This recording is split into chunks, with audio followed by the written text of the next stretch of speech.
How is everybody doing? Back with another dose of economic reality. Putting this video out late on Tuesday night, September 6th. You may be watching this on September 7th, so please don't tell me I got the date wrong. Thank you for being here.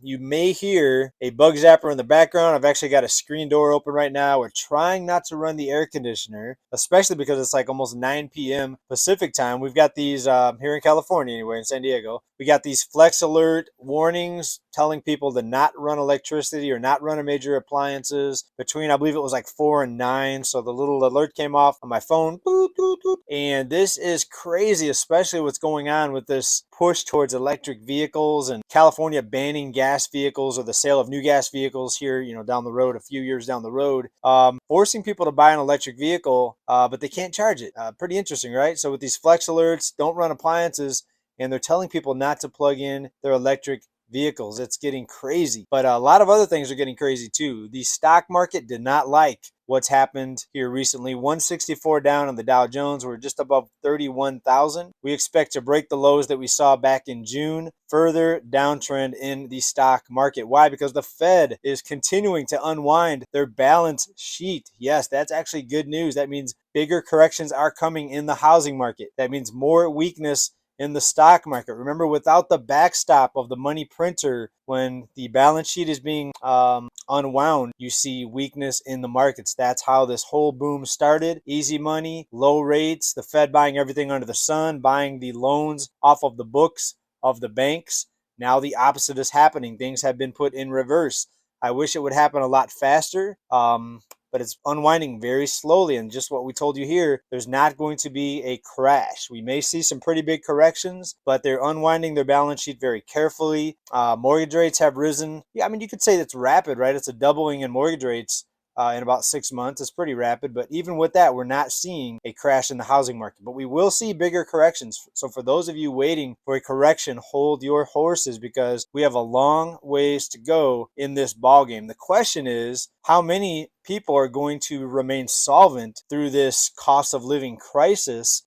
So that way, when a buying opportunity does come up in the housing market, especially for those people that have been renting and they're waiting to buy their first home, will you be in a buying opportunity when the time comes to buy a home, when home prices do fall within your range, within your budget? So I'm really hoping and praying that so many people don't get wiped out, that a lot of people that want to buy their home, their first time home, or their first time home buyers, I hope these people will not be so financially devastated that they won't be able to buy a home. That would be very sad. And if that happens, you're going to see something unfortunate happen. You're going to see a lot of cash buyers come in and scoop up all the deals in the housing market.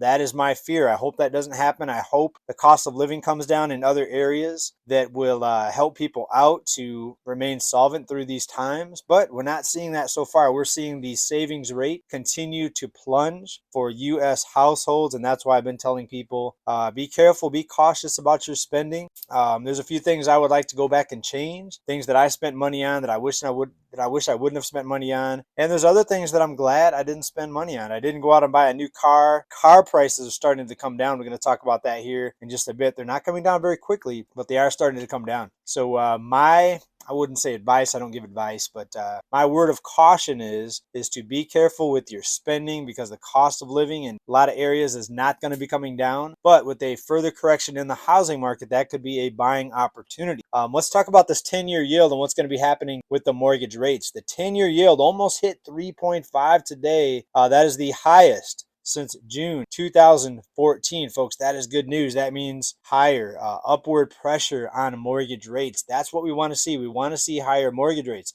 Now, some people I see down in the comments, they say, JJ, no, that's wrong. Higher mortgage rates means the monthly payment's going to be higher on the home. Not exactly. When people can no longer afford the homes because of higher rates and diminishing savings, home prices have to come down. That's why we saw over the last 2 months, nationwide, home prices are coming down. Not very quickly yet, so most people don't realize it or notice it. It's not the top story on the business news, so most people don't know what's happening, but the correction is beginning. So be patient is my word of caution. Sit back, grab your popcorn, watch this thing unwind, and hopefully you'll be in a good position and benefit from this. Most people, sadly, will not benefit this. Most people are going broke. Their savings is getting wiped out. People are borrowing from Peter to pay Paul. I'm not sure how the savings goes, the saying goes, but something like that. And a lot of people are not doing so well right now, and it's not easy with the cost of energy and everything else. Rent. Whew. In so many states, rents are just crushing people financially. But let's talk about what is going to be happening here. Mortgage rates today, we saw the Mortgage News Daily 30-year fixed mortgage rate hit 6.25%, and that is some good news. Deals are coming. Remember our last report, we talked about what's happening with Wells Fargo. Wells Fargo is pulling out or pulling back some of their mortgage lending, more layoffs in the housing market and in the mortgage lending division. Mortgage lenders, we have two major mortgage lenders that went bankrupt or filed bankruptcy here just in the past month or two. And yes, things are continuing to unwind. The 10 states that are going to see the biggest drops, I think, are the ones that are seeing the most price cuts. That starts with Boise, Idaho, and go back to our last report at the end of that video where we talked about Wells Fargo.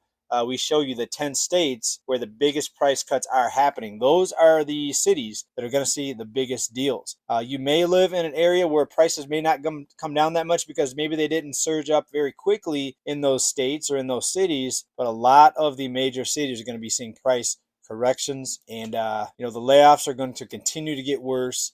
This is the biggest financial bubble that we've ever seen, and it's beginning to unwind. And we just have to, be careful about how we navigate this. And people are still fear buying; they're panic buying. I know someone that just bought a new car, close to $44,000, and they had to take out a big loan, and they don't have much savings. So hopefully they won't be regretting it. But let's talk about car prices next.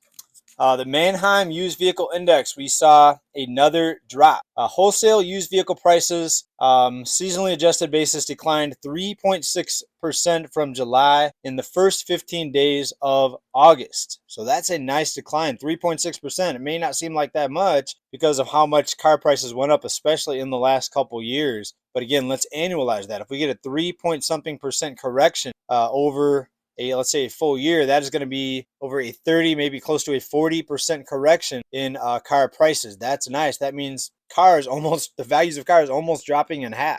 Can you imagine if this continues, if in a year from now, car prices are close to half of what they are now? That would be pretty amazing, and some good news to a lot of people.